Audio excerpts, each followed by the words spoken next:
Hey friends, okay, so it is Thursday. It is total chaos. It's still looking like Sunday is launch day.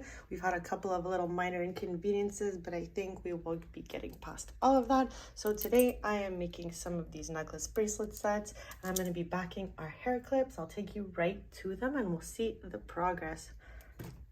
Okay, so I'm back to the other table. So as you know, this is the coffee table. So here is where I've kind of put everything that I made for the launch that's ready to go into the inventory system. I do have two shops I am restocking on Sunday. One is a brand new launch and one is just like a simple restock. So this is for the regular store that I usually restock at. Super awesome. I'll be backing those clips as I showed you before. And this is what I have prepped to be backed and to be going to the new shop. So I have some other stock here. I'll take you right over. So this is like a brand new jewelry stand I got, super cute.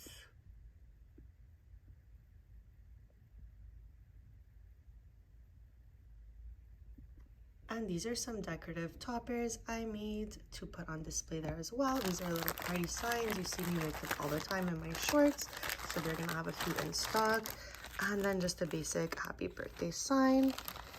Are you a silly goose? Are you a goose?